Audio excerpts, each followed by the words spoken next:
사도 바울은 고린도 교회 성도들을 향하여 이렇게 반문합니다. 12절에 보니까 그리스도께서 죽은 자 가운데서 다시 살아나셨다 전파되었거늘 너희 중에서 어떤 이들은 어찌하여 죽은 자 가운데서 부활이 없다 하느냐. 사도 바울을 통하여 예수님의 부활이 고린도 교회 성도들에게 분명히 전파되었습니다. 그런데도 불구하고 고린도 교회 성도들 가운데서는 어떻게 죽은 자가 다시 살아날 수 있느냐, 이렇게 의심을 가지고 있는 그런 성도들이 있었습니다.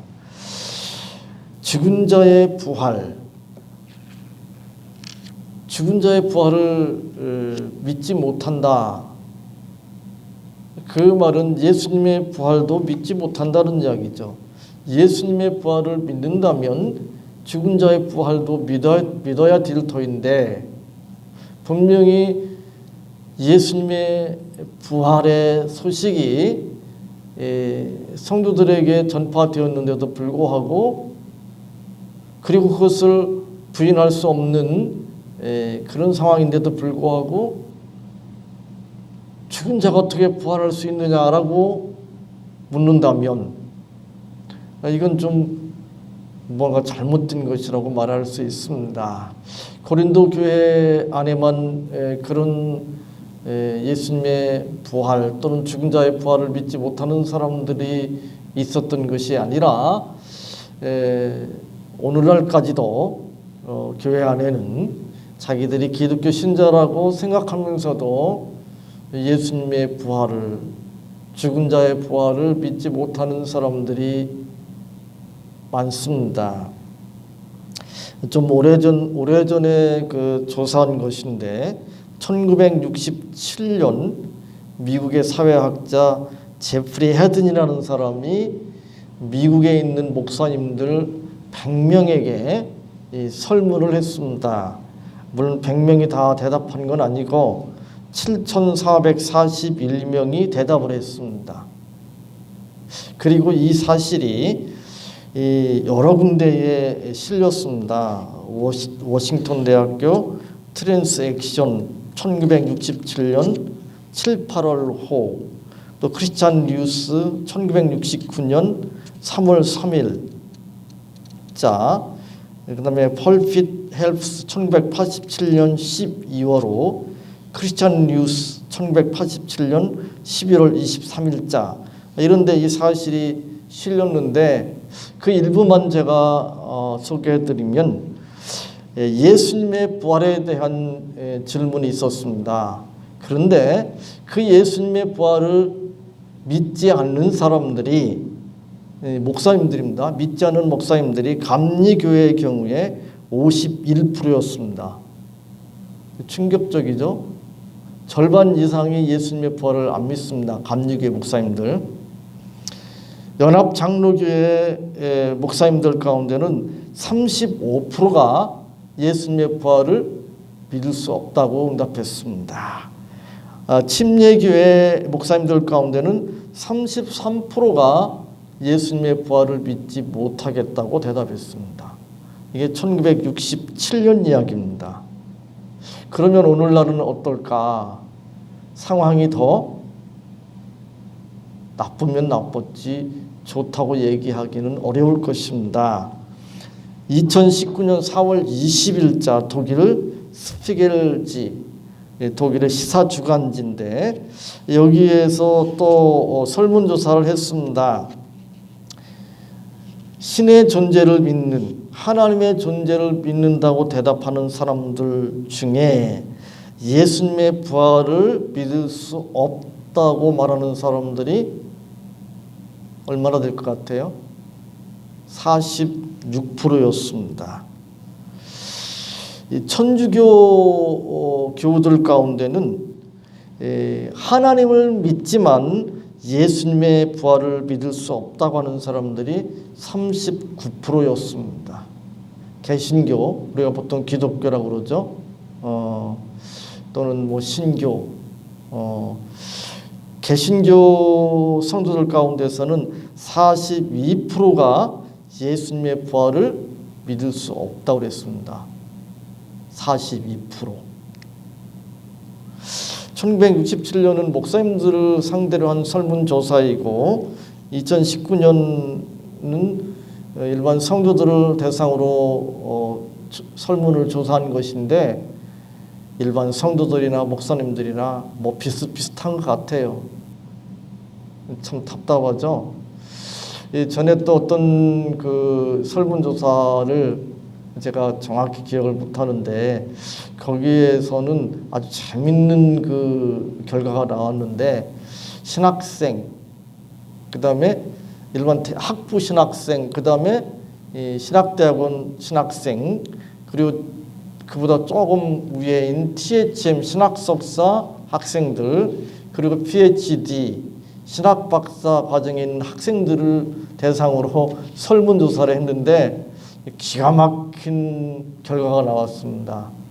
어떤 결과가 나왔을 것 같아요? 예전에 제가 한번 말씀드렸는데 신학생보다, 그 다음에 신학대학원 학생보다, 또 신학석사 과정 학생보다 박사 과정에 있는 학생들이 점점 올라갈수록 예수님의 하나님 되심이라든지 예수님의 부활이라든지 천국에 대한 이런 것들에 대한 신앙이 점점 더 불신자에 가까워지고 있었다는 사실입니다. 충격적인 사실이지요. 일반 성도들은 그렇다 치더라도 목사님들도 그렇다고? 저하고 어떤 조그만 신학교에서 강의를 같이 하던 그분은 한국신학대학 출신인데 그쪽은 좀 우리가 보통 자유주의 신학 쪽으로 기울었다고 이렇게 이제 보죠. 그거에 대해서 그분들은 아니라고 그럴지 모르지만 뭐 저는 그렇게 생각합니다. 근데 그 출신의 목사님이 호서대학의 신학대학 그 교수로 오래 재직하고 은퇴를 했습니다. 근데 그분하고 같이 이렇게 어떤 신학교 강의를 하고 있었는데 식사 자리에서 이렇게 이야기를 하는데 교수님들이 그 목사님들 상대로 또 일반 성도들을 상대로 이 세미나를 할 때는, 강의를 할 때는 정말 성경적인 것처럼 느껴지는 그런 강의를 한다는 거예요. 설교도 또 그렇게 한다는 거예요. 성경 말씀을 진짜 하나님의 말씀으로 믿는 것처럼 하나님도 살아계시고 예수님도 마치 우리의 구세주와 주님이 되시고 하나님이 되시는 것처럼 설교도 하고 강의도 한다는 거예요. 근데 신학자들이 모여서 강의할 때는 전혀 딴판으로 이야기한다는 거예요. 하나님도 안 계신 것 같이, 예수님이 하나님이 아니시고 그저 훌륭한 선지자 정도로 그렇게 이야기한다는 거예요. 그래서 이 교수님은 그래도 자유주의적인 그런 신학교에서 공부를 했지만 예수님의 하나님 되심을 믿는, 하나님이 살아계시고 천국이 있는 것을 믿는 그런 교수님이시기 때문에 그 동료 교수들한테 이야기했다는 거예요. 아니 당신들 어떻게 그럴 수 있냐고, 그렇게 이중적이냐. 성도들 앞에서는, 목사님들 앞에서는 성경 말씀을 그대로 진리의 말씀으로, 생명의 말씀으로 믿는 것 같이 그렇게 설교하고 그렇게 강의하면서 왜 논문 발표할 때는, 신학자들끼리 함께 이야기할 때는 전혀 딴판으로 그렇게 말할 수 있느냐. 할 말이 없죠. 근데 제가 봐도 그런 것 같아요. 제가 신학 공부하던 학교에도 그런 분들이 있었는데 설교할 때하고 이렇게 강의할 때하고 무슨 학회에서 논문 발표할 때하고 확 달라요. 그러니까 왜 그럴까? 성도들 앞에나 목사님들 앞에서는 왜 신학자들이 좀 보수적인 그런 신앙을 가진 것처럼 이야기할 수밖에 없는가? 왜 그럴까요? 그렇게 안 하면 쫓겨나니까.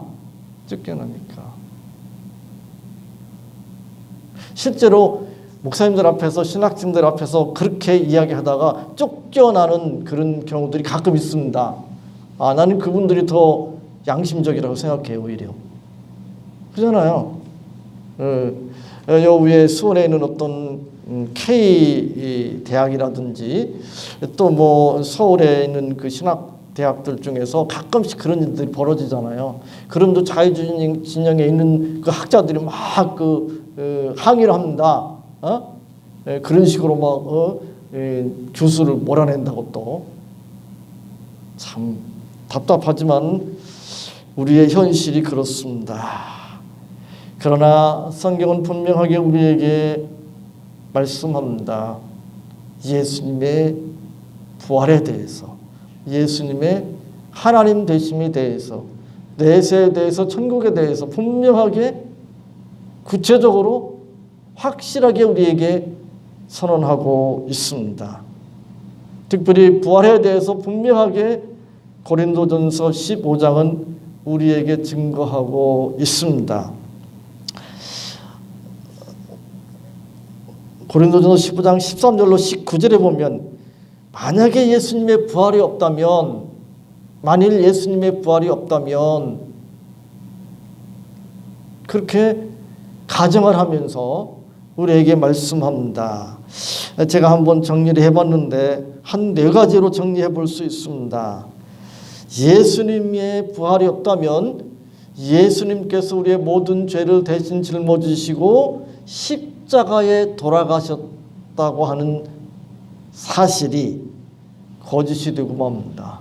왜냐하면 예수님은 자신의 십자가 대속과 부활에 대해서 살아계실 때 분명하게 말씀하셨습니다. 천국에 대해서 약속하셨습니다. 그런데 그 예수님께서 사망 권세를 이기시고 부활하심으로 그 모든 말씀이, 약속이, 그리고 십자가 대속이 사실이라는 것을 우리에게 증거해 주셨습니다. 뒤집으면 예수님의 부활이 없다면 그 모든 것들이 거짓이 되고 말 것입니다. 그리고 우리가 성경 말씀을, 예수님의 말씀을 통해서 우리가 믿는 우리의 신앙의 모든 고백들, 그 모든 것들도 결국은 헛것이 되고 말 것입니다. 뿐만 아니라 믿는 사람들이 안 믿는 사람들을 향해서 예수 그리스도의 십자가와 부활의 복음을 전하고 있는데 그 복음도, 그 복음 전하는 것도 결국은 거짓이 되고 헛된 것이 될 것입니다. 신천지 그 신자들이 열심히 전도하잖아요.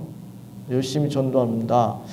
근데 지금은 이제 그 법원에서 판결이 나가지고 그렇게 이제 못 하는데, 전에 보면 이 모략 전도라고 해가지고 거짓말하는 거예요. 거짓말로 속여가지고 이제 자기들 집단으로 끌어가는 거죠. 근데 그 법원에서 그렇게 속여가지고 사람들을 전도하는 것은 이 불법이다, 이렇게 이제 판결이 나왔습니다. 그래서 요즘은 자기들 신분을 밝히고 그렇게 이제 그 이야기를 하거든요. 전도를 하는데, 그런데 이제 그들을 이야기를 이렇게 이제 들어보면 그들이 잘못된 것에 대해서 우리가 이렇게 이제 질문을 하거나 이렇게 이제 공격을 하면 그걸 피합니다. 피하면서 거짓말합니다. 거짓말. 예를 들면 이만희가 보혜사다, 자기들은 그렇게 믿고 있거든요. 또 이만희 선생이라고 그래요, 자기들은. 근데 그 선생이 세상에서 보통 이야기하는 선생의 개념이 아니고 성경에서 말하는 예수님을 선생이라고 표현한 그런 선생, 또 예수님, 또 그 성령님을 보혜사라고 한 그 의미의 보혜사를 그들은 믿지만, 근데 이제 사람들이 야 봐라 이만희를 보혜사라고 하지 않냐? 그건 예수님이나 성령님하고 동격으로 웃는 거 아니냐? 그러면 보혜사라는 뜻이 원래 그냥 그런 뜻이 아니고 뭐 이렇게 이제 얘기하는 거예요. 거짓말하는 거죠.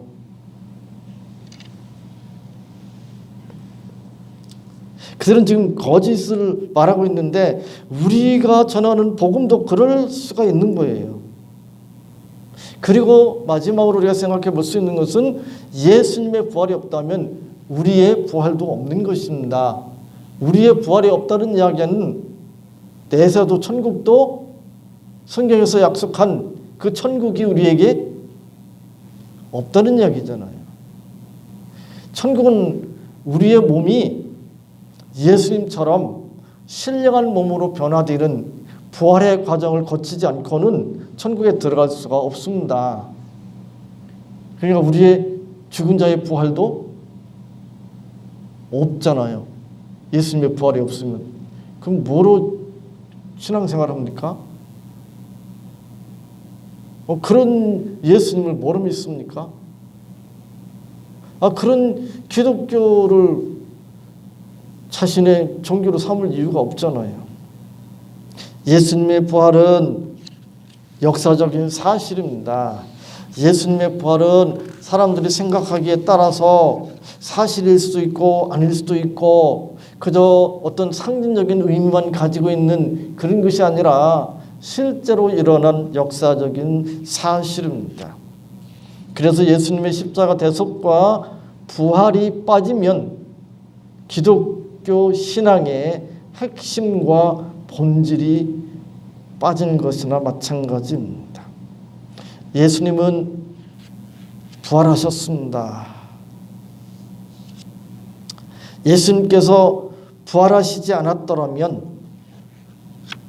그 당시에 예수님의 부활을 증거했던 사람들은 어떻게 되었을까요? 아주 난처한 입장에 처했을 것입니다. 특별히 교회 안에서.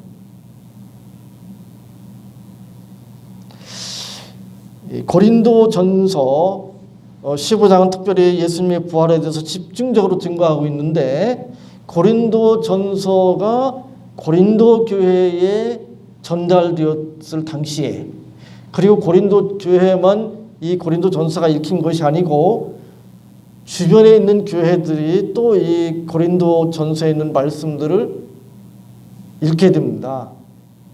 그리고 그냥 사적인 편지가 아니라 고린도전서는 물론 다른 서신서들도 마찬가지지만 교회의 공식 문서입니다. 공식 문서. 공무원들 이런 데 아니면 뭐 다른 그 단체에서 그 단체의 이름으로 다른 데 보내는 그런 서신을 그러죠. 공식 문서입니다. 공식 문서는 법적인 효력이 있는 거예요. 그래서 아무렇게나 뭐 편지 쓰듯이 그렇게 사적인 편지 쓰듯이 그렇게 쓸 수 있는 게 아니에요. 그러니까 고린도전서는 다른 서신서들도 마찬가지지만 공식 문서입니다. 공식 문서는 아무렇게나 쓸 수가 없는 거예요. 사실을 근거로 해서 써야 되는 거거든요. 책임을 져야 되는 것이 공식 문서이기 때문에 그렇습니다. 근데 이 공식 문서인 고린도전서 여기에 부활에 대해서 증언하고 있는데 이 고린도전서가 전해질 때에 예수님의 부활을 목격했던 사람들 가운데 절반 이상이 생존에 있었다는 사실입니다. 그러니까 그들이 증인이에요. 15장 1절부터 11절까지 보면 거기에 부활을 목격한 사람들이 쭉 열거되고 있잖아요.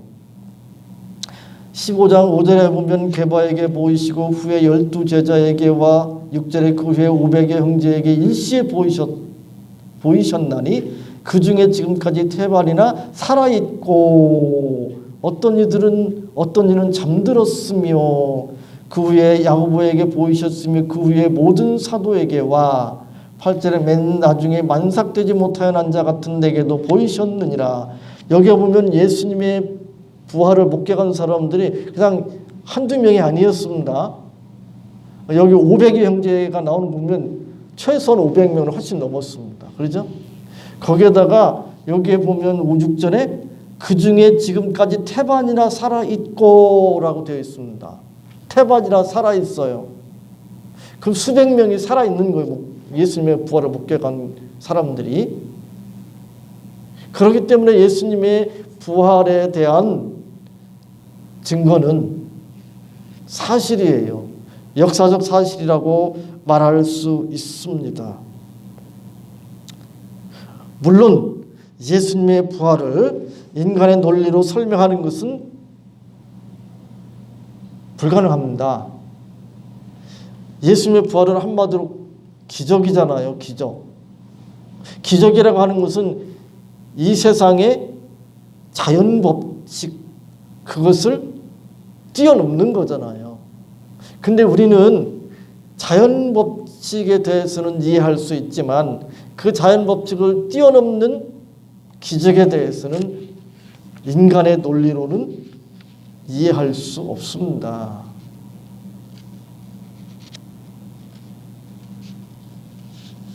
그것을 오직 믿음으로만 받아들일 수가 있습니다. 예수님께서 부활하신 것은 역사적 사실입니다. 예수님께서 부활하신 것이 역사적 사실이라고 하는 것은 예수님의 대속이 헛되지 않다는 것을 우리에게 분명하게 보여줍니다. 예수님의 말씀이 진리라는 것을 우리에게 보여줍니다. 성경이 하나님의 말씀이라고 하는 것을 보여줍니다. 예수님께서 구약 성경을 수없이 인용하십니다. 그리고 그것을 근거로 해서 천국의 복음을 전하셨기 때문에 그렇습니다.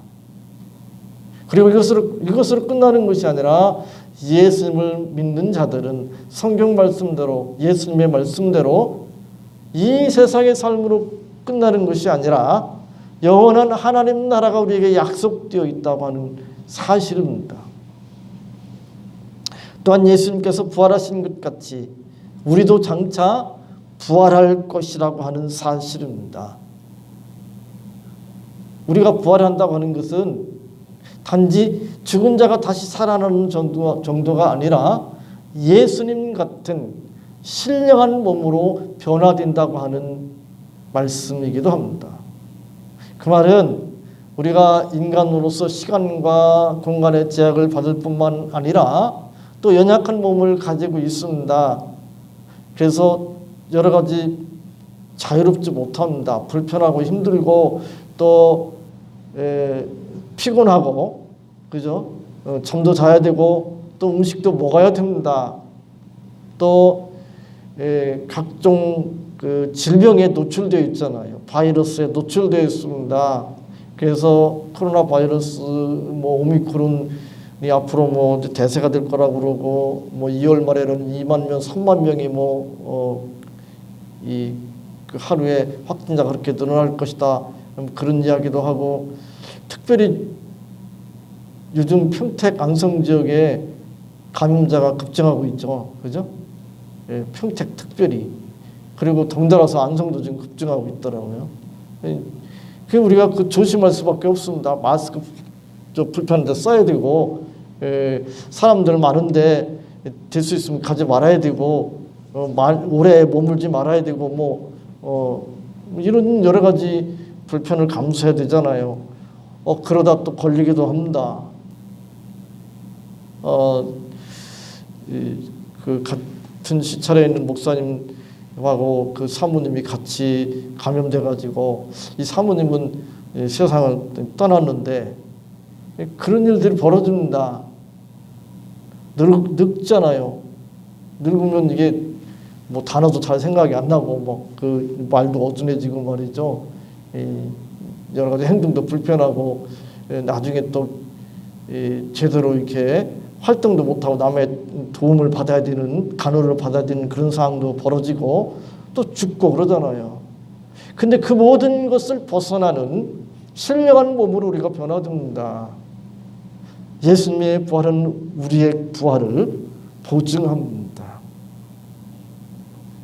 예수님께서 말씀하시고 또 예수님께서 부활하시고 또 예수님께서 부활하신 대로 우리가 부활할 것이라고 하는 이 믿음이 없다면 우리가 설명할 수 없는 일들이 많습니다.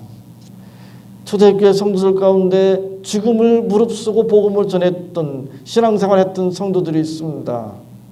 우리가 요즘은 성탄절에 그런 영화를 잘 못 보겠어요. 예전에 보면 성탄절마다 그 로마 시대의 그 박해, 기독교인들이 박해받았던 그런 영화들을 많이 그 일반 방송에서도 이렇게 보여주고 저도 본 기억들이 있는데, 특별히 로마에 의해서 그리스도인들이 말할 수 없는 핍박을 받았습니다.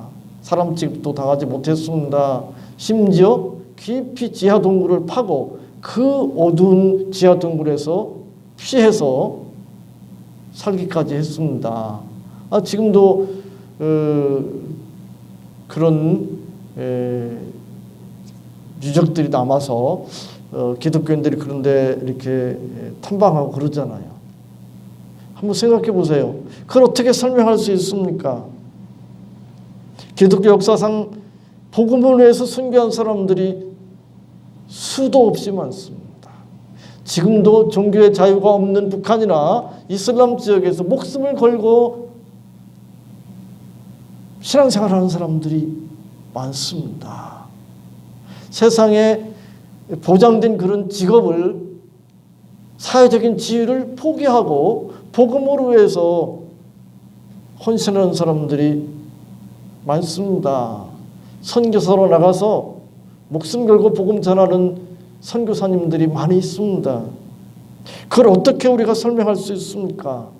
그 정도는 아니라고 하더라도 여러 가지 힘들고 어렵지만 믿음으로 살기 위해서 교회에 나와서 하나님을 예배하고 하나님의 말씀을 배우고 복음을 전하기 위해서, 봉사하기 위해서, 믿는 사람들에게 복음을 전하기 위해서 일터에서 사업을 하면서 또 정치를 하면서 세상 사람들과 구별되게 하나님 말씀대로 살기 위해서 불편하고 또 손해보고 또 양보해야 되는, 희생해야 되는 그런 삶을 사는 많은 그리스도인들이 있습니다. 헌신적인 그리스도인들이 있습니다. 그들의 삶을 예수님의 부활이 없다면, 우리의 부활이 없다면 어떻게 설명할 수 있습니까? 그것이 없으면 설명할 수가 없습니다. 물론 예수님의 부활도 믿지 않고 천국도 믿지 않지만 교회 다니는 사람들이 있습니다. 정치적인 이유 때문에. 이제 대선 있으니까 그런 것 좀 느낄 거예요. 그죠? 후보들이 절에도 가고 교회도 다 옵니다. 정치적인 이유 때문에. 어떤 사람들은 경제적인 이유 때문에 교회 다니기도 합니다. 지난주에 말씀드렸는데 우리 교회 건축할 때 일하던 그 분 중에 이름이 저희 아들하고 똑같은 성은 다른데 두 교회를 다닐 때 예전에. 그 당시에는 이 자기 가족들은 다니고 자기도 교회는 다니는 것 같던데 두 교회를 다닐 때요. 언제 그랬냐면 쌀 가게를 할 때. 왜냐하면 두 교회를 다녀야 쌀을 많이 팔 거라고 이제 계산한 거예요. 사업하는 사람들은 사업이 커지잖아요. 그러면 교회를 큰 교회로 옮깁니다. 정치하는 사람들도 큰 교회로 옮깁니다. 정치적인 이유 때문에. 또 이민사회 같은 경우에는 사교적인 이유 때문에 교회에 나오기도 합니다. 정치적인 이유, 경제적인 이유, 사교적인 이유. 또 어떤 사람들은 이걸 이제 심리적인 그런 이유라고 그러는데, 교회 와서 이렇게 우리 교회는 그렇게 그러지 못하지만 좀 이렇게 아늑하고 또 찬양대 그 오케스트라 잘 되어 있고, 그리고 차도 마시고 또 대화도 할 수 있고 사람들도 사귈 수 있고 이런 그런 것들이 잘 갖춰진 교회들이 많이 있는데, 큰 교회들은 그렇게 잘 갖춰져 있잖아요. 그런 교회 나가서 사람들 교제도 하고 이렇게 사교적인 이유, 또 가서 이렇게 음악도 듣고 또 예배하면서 또 위로의 그 설교도 들으면서 이렇게 자기 만족, 이런 이유 때문에 교회 다니는 사람들도 있습니다. 부활 안 믿지만, 천국 안 믿지만. 글쎄요.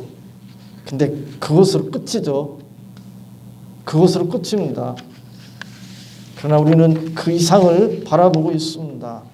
부활에 대한 소망, 내세에 대한 소망, 부활에 대한 믿음, 내세에 대한 믿음, 그 믿음 가지고 우리는 어떤 힘들고 어려운 상황이 벌어진다고 할지라도 우리는 신앙생활을 할 수 있습니다. 우리에게 이런 믿음, 이런 소망을 가지게 된 것, 지난주에 말씀드린 것 같이 오직 하나님의 은혜입니다. 우리가 이 은혜를 받은 것은 무엇과도 비교할 수 없습니다. 그러므로 우리가 이 은혜 때문에 감사하고 또 기뻐할 수밖에 없습니다. 이것만으로도 우리는 만족할 수가 있습니다. 신앙생활하면서 여러 가지 피곤할 수 있습니다. 여러 가지 어려움 겪을 수 있습니다. 손해 볼 수 있습니다. 그래도 이것을 우리가 견디고 감당할 수 있는 것은 부활에 대한 소망이 있기 때문에 그렇습니다. 이 소망으로 이번 한 주도 복된 삶 사시기 바랍니다. 하나님 감사합니다. 오늘 이 말씀 붙들을 수 있도록 도와주시옵소서. 부활의 소망을 가지고 믿음으로 살게 하신 것 감사합니다. 하나님께서 말씀하시고 약속하신 이 모든 것들이 사실인 줄 믿습니다. 그대로 이루어질 줄 믿습니다. 예수님의 부활이 그것을 보증하는 줄 믿습니다. 이 믿음으로 살게 하여 주옵소서. 예수님의 이름으로 기도하옵나이다. 아멘.